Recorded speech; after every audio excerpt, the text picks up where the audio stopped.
Bueno, pues tertulia número 3, nuevamente aquí en Palique, que ya se está convirtiendo en nuestra casa. Hemos asaltado el local y tenemos aquí a nuestro Rafa aquí luchando por seguir trabajando con nuestro incordio, porque realmente somos unos incordios. Y bueno, pues hoy la tertulia va a ir sobre el tiro a larga distancia o la caza con el tiro a larga distancia. Pero como estamos en esa parte que más nos gusta a todos, que es la parte de la cocina, y hoy con un plato muy de tu tierra, hoy tenemos un cocido rondeño, pero un cocido rondeño con el toque principal o con el toque particular de Palique. Y bueno, como veis, es una paleta de colores lo que tenemos aquí. ¿A cuál mejor pintor podría utilizarlo? Pero mejor que yo, que os puedo contar malamente cómo se hace un cocido rondeño, tenemos al autor, al artista, al pintor, con esta paleta de colores. A ver, venga, cuéntanos, un cocido rondeño. Hemos elaborado un cocido rondeño. Un cocido rondeño, la particularidad que tiene es que se come el caldo con el garbanzo y con la verdura por un lado, y por otro lado se come lo que es la carne con el chorizo y con la morcilla. Eso se llama la pringá o la pringada. Entonces, pues bueno, hemos puesto a cocer garbanzos, hemos puesto la carne, en este caso hemos puesto carne de venado, la hemos suplantado por la carne de jarrete, y hemos puesto jarrete, gallina, tocino ibérico, 1 hora de cocción, y a la hora de cocción hemos añadido la verdura, que es patata, calabaza, judía verde y zanahoria. Lo hemos dejado 1 hora más y luego hemos sacado la carne, la hemos picado finamente la carne y la hemos añadido al cocido. Y esto es un cocido rondeño. Aquí la hemos decorado con un poquito de cebolla de chalota. Rafa, toda esta paleta de colores que tenemos aquí, ¿qué es? Mira, por ejemplo, esto es una emulsión de remolacha. Estos son manzanas confitadas. Esto es un aceite de perejil. Esto es una mermelada de naranja amarga. Chalota confitada. Estos son encurtidos, que son cebollita, alcaparras y pepinillo. Unos tomatitos también confitados. Un poquito de rabanito para darle un toque de frescor. Y berros, para darle un toque verde. Y pues esto va a ser para todos los platos que vamos a degustar, que va a ser una ensaladilla al estilo Palique, luego vamos a poner un cocido rondeño y luego hemos confitado un codillo durante 2 días a baja temperatura en Roner. Entonces este codillo, si lo podéis comprobar, lo podéis tocar, es como mantequilla. Si no me equivoco, la baja temperatura es precisamente tu especialidad. Trabajamos cocina a baja temperatura. Entonces el codillo lo hemos asado durante 1 hora para que coja la costra, luego después lo hemos confitado durante casi 2 días y luego por último lo vamos a terminar en horno a 220. Y hemos hecho también una espuma de patata en sifón, la cual tiene patata y zanahoria para poner con el codillo. Entonces este es el menú que hemos elaborado hoy. Rafa, una pregunta que tenemos Nacho y yo. En el cocido rondeño y en general en Andalucía, la pringa es la parte más sabrosa, suculenta. Dile a la gente, explica a la gente qué es en realidad la pringa. Vale, pues es el jarrete que hemos sacado del caldo, la gallina que hemos sacado del caldo, el tocino ibérico y luego lleva morcilla y chorizo. Todo picado, un poquito de aceite de oliva y sal. Y se suele tomar con unas tostas, con un poquito de pan, cateto, con pan se suele tomar. Y es el segundo plato. Primero se toma el caldo con la verdura y el garbanzo y luego se suele tomar la pringá. Eso es. Otra cosa más, Rafa. Y la carne de caza, en este caso, este venado, que nos ha dado nuestro amigo Raúl Dive de Cárnicas Dive, ¿encaja perfectamente en este tipo de plato? ¿La carne de caza encaja perfectamente? ¿Encaja bien? Sí, yo creo que encaja perfectamente. Pues es una carne magra que tiene muy poca grasa y yo creo que va genial, que se mezcla perfectamente con los sabores de este tipo de cocido, con la verdura, con el garbanzo, con el caldo, con todo, que le va perfectamente. Yo creo que es una carne a probarla. Pues ya habéis visto lo que vamos a degustar cuando acabemos la tertulia. Un maravilloso cocido rondeño con ese toque especial y particular de Palique, de nuestro Rafa, de nuestro artista.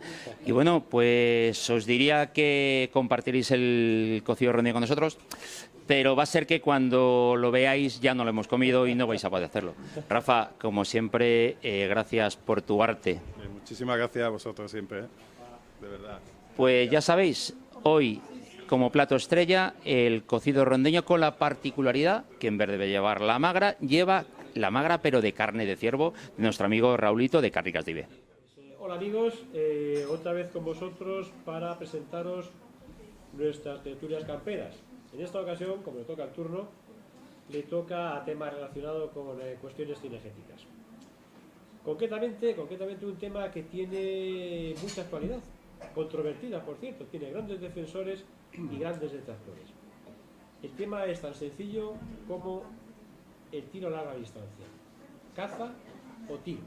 Es un tema realmente apasionante, entiendo que es de debate. Para participar en la tertulia tenemos nuestros contertulios habituales: José Luis López Suber, presidente de Artemisa; Leonardo de las Cuevas, cazador, consultor en temas cinegéticos; José María Rosa Reverté, presidente del Safari Club Internacional Iberian Chapter y cazador de larga distancia; Marco Ruiz, director del programa Caza, Pesca y Naturaleza de Intereconomía; y un contertulio nuevo es Ángel Corral. Ángel Corral es un tirador, repito, tirador deportivo, cazador-tirador. Ángel, bueno, es un tirador experimentado, campeón de España, 300 metros, categoría senior, y tiene además una cosa que luego a lo mejor nos puede, si en el tiempo es muy interesante que nos cuentes. Eres técnico superior por la Universidad Rey Juan Carlos en tiro deportivo y balística. Correcto, y fui a clase, ¿eh? El máster no es de estos raros, ¿no? El máster lo hiciste. Bien. Y digo, insisto, Ángel pues se incorpora, no es un miembro de la tertulia, pero como siempre tenemos invitados que pueden aportar algo a la misma, pues Ángel viene como tirador de clase, insisto. Y bueno, y realmente la figura central de la tertulia es el invitado que es sobre el que, digamos, ya sabéis que pilota o pivota toda la tertulia. Es el invitado que durante 5 minutos nos va a dar su opinión respecto al tema, y sobre sus opiniones comenzará la tertulia. Nuestro invitado es nada más y nada menos que Rafa Carrillo, buen amigo, gran tirador deportivo, gran cazador también a larga distancia, y bueno, actualmente lleva todos los temas de balística, rifles y demás de la célebre Almería Vergara. Entonces creo que Rafa es una persona que nos puede aportar muchísimo en todos los aspectos al tema de objeto de debate. Bien. Por situar un poquito el debate, vamos a dar un poco una idea de lo que se considera como un tiro entre larga distancia. Media distancia se está considerando entre los 300 y las 600 yardas. Y entre 600 y 900, si no me equivoco, ya es lo que se consideraría como larga distancia. Más o menos, un poco por enmarcar un poco lo que es la cosa. Realmente en España la máximo de tiro a larga distancia justamente está en fuera de España, que estamos más lejos. Sí. Bien. De hecho, hay una cosa importante, y es que creo, y eso mejor luego también no lo confirmará, en España se va a celebrar ya el primer campeonato de España sobre milla. ¿Sí? Es correcto. Sí. Bien. Perfecto. La larga distancia requiere muchas cosas, como nos contarán nuestros contertulios y nuestro invitado. Es una competencia muy dura, evidentemente muy dura, en la que hay que tener en cuenta muchísimos factores. Viento, el estado del cazador o del tirador, es decir, que el que estés alterado te afecta, el que no estés tan bien, el que haga frío afecta a la temperatura del cañón, el segundo tiro está afectado por el calor del primero, que son muchísimas cosas que hacen de este tiro algo realmente muy trabajoso, muy delicado y con una gran especialización.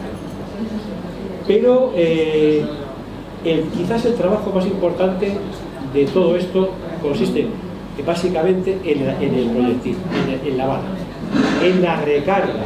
Si no me equivoco, la bala convencional no valdría. Quiero decir que sería un margen de fallo bastante importante. Para aplicarlos. Ese tiro. Yo un poco planteo para que después sea el objeto del la bala recargada la haces a tu medida, con tus condiciones, para lo que vas a hacer, con lo cual efectivamente se garantiza de alguna manera, entre comillas, el éxito de la efectivamente. Bien. Y bueno, sobre todo además en este caso también Ángel también es un experto en el tema de carga, también, y bueno, también en este caso estamos acompañados de grandes expertos en el tema de la revista. Bien. Tenemos tiradores de tiro deportivo, cazadores de larga distancia. Tenemos a Pepo como experto en armas, un gran conocimiento de estos señores, ¿no? Pero tú un poco, digamos, vas a dar un poquito ese punto de esas armas, esa balística, esa importancia que puede tener en cuanto al tiro. Bueno, sin más preámbulos, yo siempre, ya sabéis que hago una pregunta previa a todo, que es la opinión de los contertulios al respecto del tema que nos ocupa. Concretamente, José López Uno, caza, larga distancia, tiro, deportivo o caza. Yo creo que lo importante es cómo se caza. Es decir, si tú cazas en montaña y has estado todo el día andando y al final ves una especie de caza, yo sé, un ibex por ahí de estos en Asia y te has pegado una paliza y lo ves a 600 metros, que yo creo que es media distancia. Yo creo que los cazadores que salen por allí, también los que cazan en España, deberían tener la técnica y el entrenamiento para ser capaces de hacerlo. A mí lo que me parece una aberración es el que te dice, lo tiré por tirar, porque eso casi siempre o lo falla o dejas un bicho herido. Me parece mucho más deportivo tirar a 400 o a 500 metros sabiendo hacerlo, habiendo jugado el lance y encontrarte un animal en esas condiciones en montaña, que tirar muy cerca desde un coche, por ejemplo. Por ejemplo, Rafa me decía que había cazado, lo máximo que había cazado era un bicho a 1200 metros, puede ser. Pepe, para ti, ¿eso sería más un ejercicio de caza o de tiro? Tu opinión, tú como tirador deportivo, ¿tú crees que realmente este tipo de tiro tiene un porcentaje más alto de realmente como tirador que realmente como el propio cazador? ¿Requiere más, no sé si la palabra es realmente habilidad, sino como ser más tirador deportivo que cazador para hacerlo? Yo no sabría muy bien decir si empezó el tiro de caza antes o el tiro deportivo antes. Los países noruegos ahí juegan un poco con eso, ¿no? Son grandes cazadores y a la vez son grandes tiradores. Entonces yo creo que el caso de Rafa es muy concreto. Es un cazador convertido en tirador deportivo trasladado a tirador de caza de larga distancia. Y la larga distancia en caza yo creo que tiene una justificación muy clara hoy en día. En los últimos 5 años la balística interna y la balística exterior de los nuevos proyectiles, de las nuevas pólvoras, ha crecido tanto que permite gente lo suficientemente educada no solamente en la balística, sino también en la caza, en el propio respeto por el animal, que permite aumentar esas fronteras mucho más allá de lo que a lo mejor algunos viejos tiradores se echan las manos a la cabeza y dicen, no lo ven, o porque no lo han visto, o porque no han crecido con ello, o porque no han experimentado esa evolución que viene, queramos o no, viene de Estados Unidos, esa evolución en los proyectiles en balística exterior, que son realmente espectaculares en cuanto a coeficientes balísticos. Entonces, yo creo que es perfectamente ético, y a lo mejor el proceso es generar unos cursos, generar unas actividades y darle salida a esa caza de larga distancia. Yo distingo entre media y larga distancia, distingo hasta 600 yardas, yo hablo de yardas porque mi formación es americana, hablo de 600 yardas por debajo como media distancia y por encima de 600 yardas hablo de larga distancia. Y al mismo de esto, quiero decir, vamos ya tarde, o sea, ya estamos en la ELR, Extreme Long Range, ya estamos disparando en más de 1 milla, a nivel deportivo. Entiendo que Rafa ahí es un vanguardista y está justamente detrás de esa estela deportiva que está en el momento caza. Y, claro. No sé, me parece un momento muy brillante. Quizás de alguna manera también estamos hablando de que el cazador de larga distancia tiene que ser tirador. Tiene que ser tirador. Tiene que tener unos conocimientos importante. Es fundamental. Es que Laureano, cuéntanos tu opinión al respecto. Estoy absolutamente de acuerdo con Pepo y con Ángel, y en una última cosa que acaba de decir Rafa, que me parece muy importante, y es que un tirador de larga distancia tiene que ser un deportista que sepa controlar su respiración, su ritmo cardíaco, además tiene que conocer perfectamente su herramienta, su torreta, su rifle, su munición, tiene que tener una serie de herramientas, un anemómetro, tiene que tener una serie de archiperres que no todo el mundo tiene y no todo el mundo puede tirar a larga distancia. A mí, hablar de tiro a larga distancia en general se me abren las carnes, porque lo único que me viene en la cara es bichos medio mal pegados por el monte. Sin control. Sí. Entonces, yo entiendo que la larga distancia puede ser una disciplina de caza perfectamente igual de ética que el rececho, pero igual que cuando recechas no vas con unas aletas de bufo haciendo ruido y espantando la caza en el monte. Para cazar a esa larga distancia tienes que tener las herramientas y conocimientos adecuados. La caza a larga distancia para emular a Rafa, no. La caza a larga distancia, tras muchas horas de cancha, tras muchos tiros pegados y como superación a ti mismo, perfecto. ¿Por qué no? La otra versión. El señor Rosa Reverté, como cazador de larga distancia. Yo no puedo estar de acuerdo con Ángel. Haces muy bien, haces muy bien. Primero, yo no soy ningún cazador de larga distancia. Yo soy un cazador que lo que ha hecho es entrenarse mucho, conocer muy bien su equipo para en un momento determinado, dado mis condiciones físicas, no perder una cacería, como decía Pepo, cuando te vas a Pakistán y tienes un IBEX y porque el IBEX está a 700 metros no puedes tirar. Entonces yo, como sé que como es Pakistán, pues me preparo para esa posibilidad. Yo no puedo tirar a 300 metros, lo tiro a 300 metros sin lugar a dudas. Lo que pasa es que, claro, pues yo tengo unas condiciones físicas, en este caso, para el que no me conoce, pues estoy gordo, si no me ver el vídeo. Y lo que está claro es que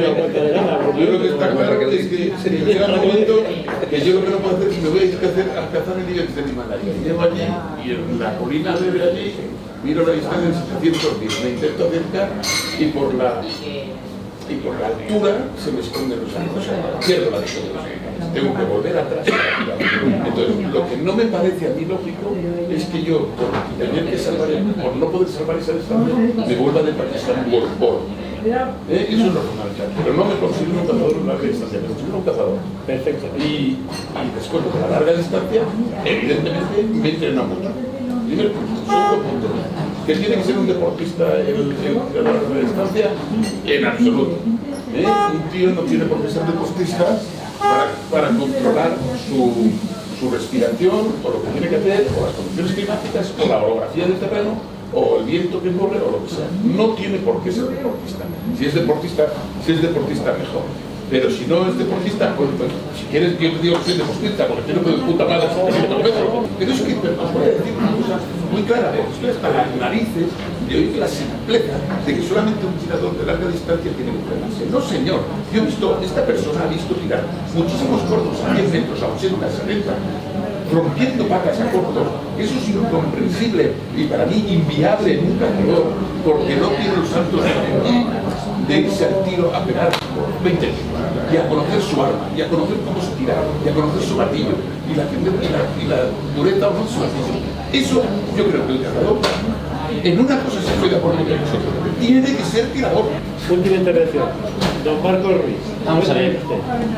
Hay algunas cosas que habéis dicho, Pepo, Chema, Laureano, que no se razón. Yo, para mí, el tiro a larga distancia es un recurso. Es un recurso que utilizamos ¿cómo o por qué? En algunos casos por una circunstancia física. Yo no puedo llegar a donde otros pueden llegar y se tiene que convertir en mi recurso. Por lo tanto, creo que el cazador de larga distancia, no el tirador, el cazador de larga distancia adopta o acepta este tipo de tiro por necesidad. Pues Rafa, ya has oído opiniones. Yo te voy a dejar lanzada una pregunta para que la termines. Y es, ¿dónde acaba entonces la caza y comienza el tiro? Eso es cuando terminemos. Ahora tú, 25 minutos, has oído todo para ti. Pues muchas gracias, lo primero, por invitarme a esta tertulia de un tema tan tan caliente y también tan de moda, pero tanto en la caza como bueno en películas. ¿Es bueno que esté tan de moda esto? Pues para unos sí, para otros no les gusta tanto. Pero bueno, esto es así, ¿no? Entonces, bueno, lo primero, de todo lo que he escuchado, si lo metes todo en una olla, está claro que saldría algo, pero sí quisiera concretar una cosa, que poner a qué distancia la larga distancia no la ponemos nosotros, nos la pone en la munición que usamos. Porque tú no puedes ir con un calibre ligero como un 243 a hacer larga distancia y querer abatir un animal a 600 metros, porque eso es imposible. Existe la casualidad, y entonces lo primero que es, la larga distancia te la marca el tipo de rifle y munición que usas. No podemos decir, no, la larga distancia empieza en 600. No, un rifle con un calibre potente como tan de moda un 270 o Winchester Sword Magnum, estamos hablando de calibres que están creados y hechos para hacer tiros a larga distancia. Lo que ocurre que en España, y hablo de España porque es donde estamos y donde está surgiendo esta polémica, porque hablando como decía él, en los Estados Unidos es una cosa de lo más normal y necesaria. Y nosotros, si miramos un poquito para atrás, todos los calibres que estamos utilizando, la mayoría vienen de este país que hemos dicho, de los Estados Unidos, donde se crean para cazar a larga distancia. Pero ¿qué es lo que ocurre? Que aquí hemos pasado de la escopeta al rifle en muy poco tiempo. Yo recuerdo en monterías en los años 85-90 en las que el que llevaba un rifle era capitán general. Íbamos todos con la escopeta, incluso con postas y balas y todo. Bueno, o sea, la reglamentación ha ido cambiando. ¿Qué ocurre? Que ese cambio ha hecho de que hemos adquirido rifles y vamos a la tienda y decíamos un rifle, un calibre tal, toma el 300, el tal, calibres que estaban pensados para abatir wapitis en los Estados Unidos a distancias de 500, 600, 700 yardas y resulta que los estamos utilizando aquí para montería. Un error que no, vuelvo a repetir, no hay una cultura de tiro establecida y un tipo de enseñanza la cual a los que nosotros pensemos en esa persona que va a una armería o que va a informarse porque quiere un arma, resulta que la persona que está detrás del mostrador no le aconseja debidamente con el calibre que va a utilizar. Entonces, ¿qué pasa? Que a base de experiencia, de leer, desde que empezó el tema de internet y tal, pues hemos estado un poco, nos han abierto esa ventana a un mundo que aquí era totalmente desconocido. Con respecto a la ética del tiro a que hablábamos, es que dejar heridos y tal. Yo cazo todo tipo de modalidades y respeto todas las modalidades que tenemos aquí en España, ¿no? Pero, leches, ¿cuántos animales se van heridos en montería? Por favor, a 20, a 30 metros, pero no porque sea mal tirador o bueno o malo, sino porque estás tirando un animal en movimiento en la que entra mucha parte del azar en un tiro rápido, que tienes que tener un swing con el arma, que poca gente lo tiene, y el que lo tiene fenomenal, y aún así se fallan, porque todos los cazadores fallamos. Y todos los cazadores herimos animales. A 600, a 300 y a 20 metros. Y lo fallamos a 20, a 600 y a todas las distancias. Eso es una realidad. Lo que pasa que empezamos a suponer, viéndolo desde un punto de vista diferente, en el que tirar un animal a larga distancia, el error es muy alto. Pues yo creo que no. Si tú tienes tu arma preparada, si tú sabes y tienes los conocimientos necesarios de caída de ese proyectil, aprendes a controlar el viento llevando aparatos de medida, anemómetros como comentabas, en las que te da una serie de facilidades para realizar ese disparo. En teoría, si tú todos esos componentes los metes, vas a tener un disparo seguro y certero y que a la vez hace que ese animal tenga el mínimo sufrimiento. Y hay un error muy común en la mayoría de los cazadores, doy cursos a muchos cazadores, y es que hay gente que los cartuchos que gasta son solamente disparando animales en cacerías. No van a un campo de tiro y se gastan sus 2 cajas de balas a tirar a una diana para comprobar la dureza de su gatillo, la postura, la distancia visual del ocular al visor, el retroceso. Entonces pasan de un año a otro a cazar sin probar su arma. Que eso, a mi criterio, se debería de cambiar y se debería de obligar a que el cazador conozca el proyectil, su caída. Gente que va con calibres muy potentes a cazar, haciendo disparos en las que la bala no se va a enterrar y en las que no se pueden imaginar la distancia a la que llega un proyectil, que hablamos de kilómetros. La caída de un proyectil, mucha gente me pregunta, oye, cuando tiras a 1 kilómetro, ¿qué le levantas? ¿3 metros? Digo, no, 3 metros no. Según el calibre que utilice, con un calibre mediano, estamos hablando de 9 y 11 metros. Estamos hablando de un edificio de 3 o 4 plantas.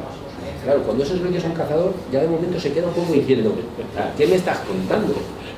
No, es así. El proyectil sale a una velocidad que va perdiendo y esa caída, según el calibre que utilices, puede ser 9, 10, 11 o 15 metros. Y luego, según tú quieras subir tu rango de distancia y tu efectividad, hay un dato muy fundamental, que es elaborar tu propia munición. Al rifle hay que darle de comer lo que le gusta, no lo que te gusta a ti o te diga a tu amigo que esto mata, esto no mata, no. El rifle hay que buscar un proyectil que le guste, en el que él se sienta cómodo y que sea preciso y que esté preparado para esas distancias a las que tú vas a querer abatir un animal. Entonces todo ese proceso hay que hacerlo, hay que llevarlo a cabo para poder llegar a ese fin que al final es lo que buscamos todos, poder hacer un tiro preciso a la caza y que el animal sufra lo menos posible.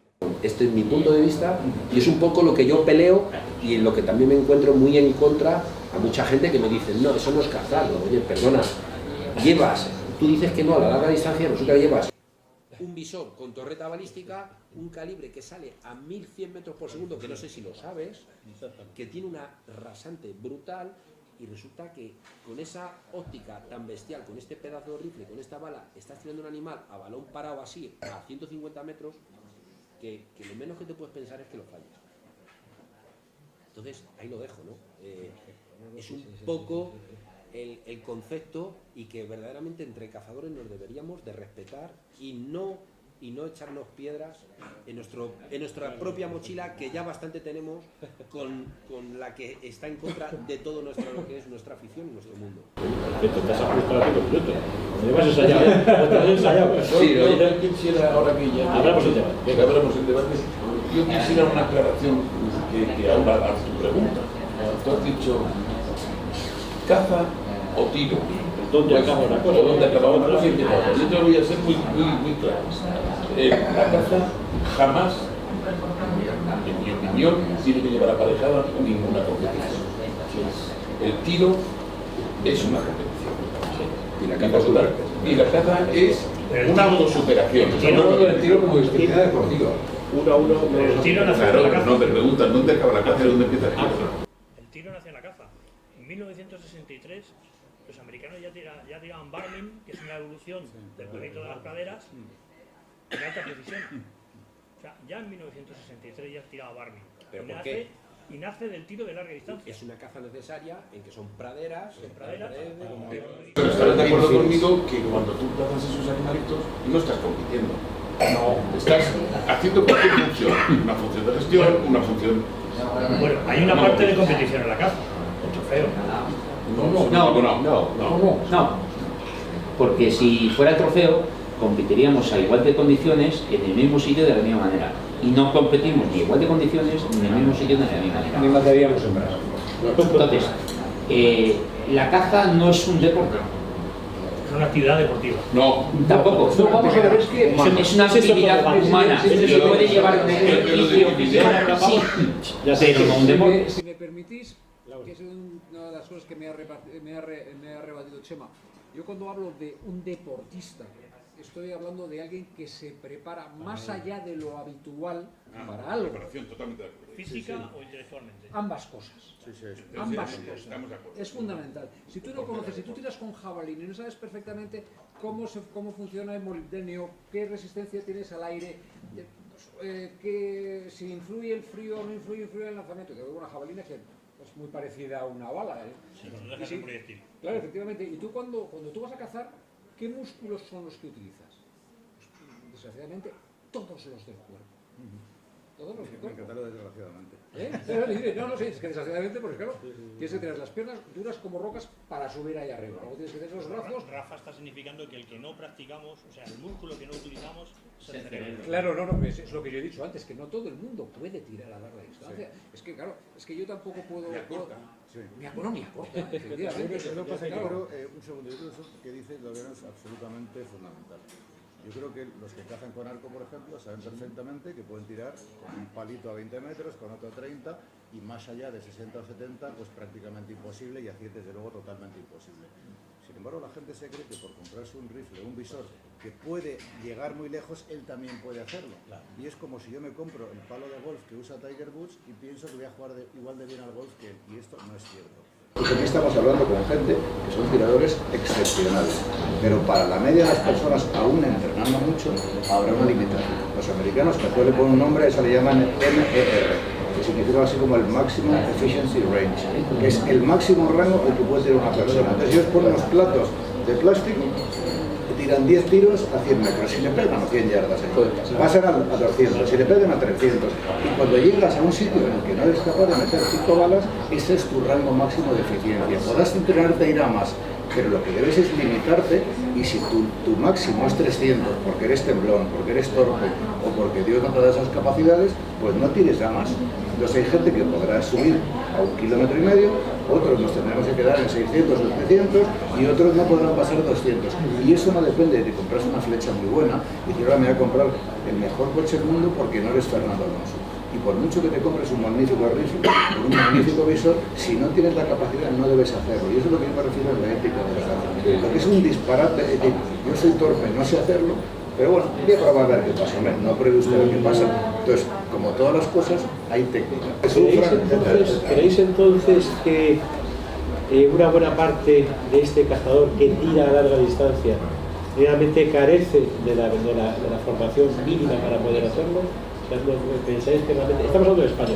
Yo digo que en España, o sea, la gente, el producto, o sea, Producto Nacional Bruto.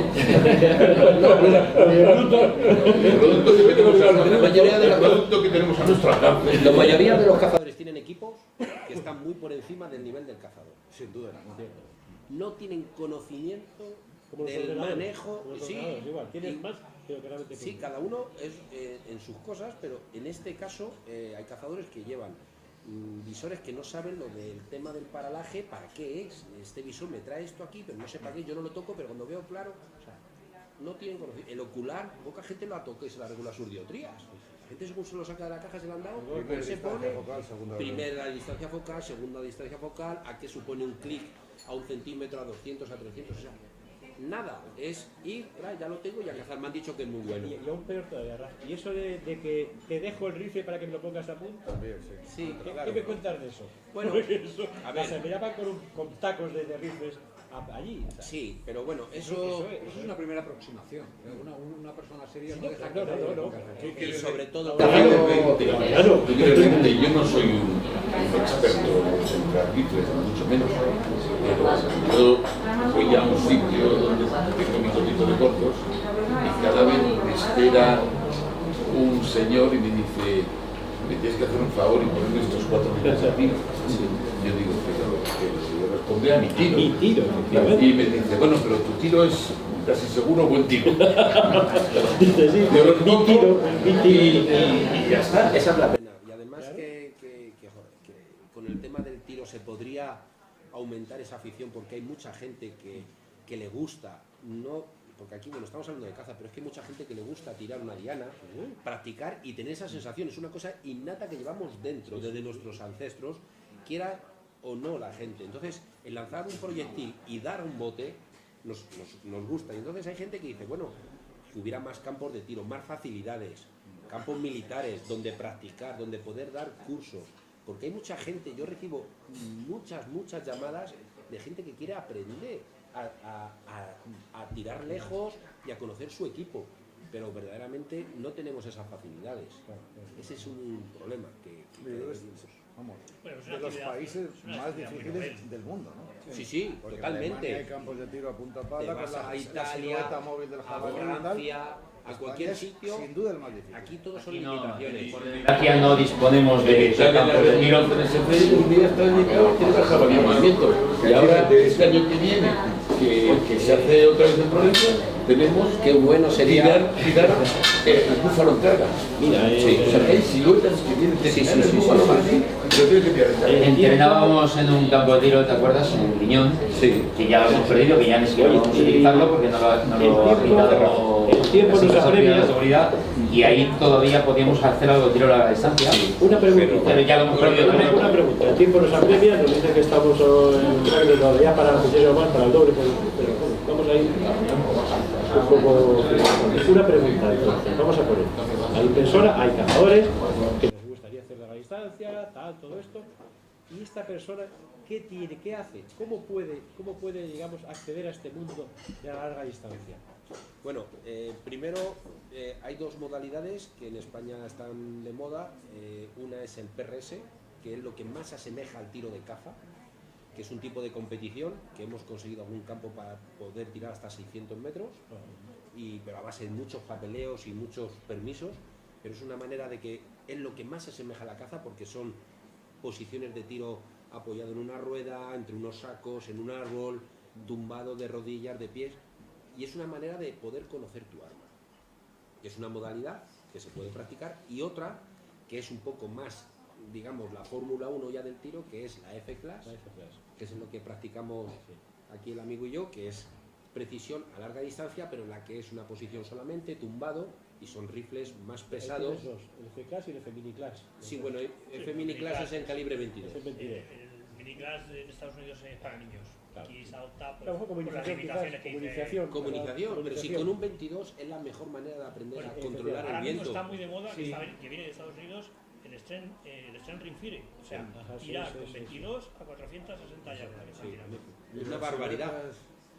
Metálicas, eso chuleta ¿qué metálica. opináis? Con el pavo y todas aquellas cosas No, en americanas. este caso ¿Eso se hace en chuletas España cuadradas. también? No, nada. Nada, ¿no? Nosotros hemos conseguido la primera vez hacer una competición de este tipo en el desierto Lomo Negro, tirando a chapas, unos soportes que hemos preparado y con chapas de diferentes medidas, en un desierto, en un monte, unas laderas y tal, todo con un tema de seguridad al máximo, todo acordonado, donde vinieron más de casi, no sé, 100 tiradores y pudieron practicar con sus armas. Ya todos venían con los deberes hechos, o sea, aquí había que venir con un rifle preparado con sus caídas. Ahí se iba a tirar y a intentar darle y que ahí estuviera el tiro. Entonces era una manera de que la gente ha conocido el tema un poco de la larga distancia mezclado con la caza, porque era lo que más se asemejaba. Y que es muy bonito pegarle una chapa. Yo sí lo que apelaría aquí, yo creo que es importante que estamos en un debate de ese tipo, es a las autoridades, sobre todo a la Guardia Civil, a que levanten un poco la mano con el tema de los campos de tiro. Parece increíble que una montería de 150 puestos no se limite con 150 personas soltando balazos todo el día. Sin embargo, tú solo, que estás perfectamente controlado, tumbado, tirando a 200 o 300 metros en tu misma finca donde haces una montería el día con un respaldón, no te lo permiten. Esto no tiene sentido. Las aseguradoras que vivo de ello, o sea, mi mujer vive de ello, tú vas con una competición de tiro y vas con una montería, la montería la aseguran. Esto no. Y por más que le expliques al directivo, aquí alguna vez hay muerto, aquí nunca ha habido. No aseguran eso. No, claro, es la patata caliente que nadie quiere hacerse responsable. Y entonces, ante eso es prohibir. Pero ahí tienes una cosa muy fácil, que es, vamos a ver, tenemos una cantidad de instalaciones militares de tiro de desuso. Pero no se pueden utilizar la real. ¿Por qué? Eso es de utilidad pública. Amigos, porque actualmente no se puede. Bueno, sí, hay un acuerdo nuevo, ¿eh? Sí, eso será, como decía aquel, objeto de otro debate. Será objeto de otro debate. Bueno, yo creo que hemos pasado un rato agradable, creo que hemos conocido un poco mejor este mundo de la larga distancia. Hay cosas que creo que también se han aclarado bastante. Los conceptos de caza-tiro creo que, bueno, me ha parecido colegir, van íntimamente unidos. Sí es cierto que la caza a larga distancia requiere unos condicionamientos que van muy unidos al tiro deportivo en cuanto a preparación y conocimientos. Sí es cierto que cualquiera no puede hacer también caza a larga distancia, pero sobre todo lo que sí es cierto es que quien haga caza a larga distancia o tira caza a larga distancia tiene que conocerse muy bien a él mismo, su arma y lo que va a hacer. No, como bien se acaba de decir, no por tener más dinero y comprarse lo mejor, el tiro va a ser más preciso. Hay que conocerse, hay que saber lo que vamos a hacer, qué es lo que llevamos y cómo vamos a preparar las cosas. En base a eso, el tiro estará bien, estará mal, y será caza o será otra cosa. Exactamente. Y escuelas hay ya. Y escuelas hay. Pues muchísimas gracias a todos Hasta y hasta aquí la próxima. hemos llegado y el mes que viene tendremos otra. Tendremos otra. Adiós.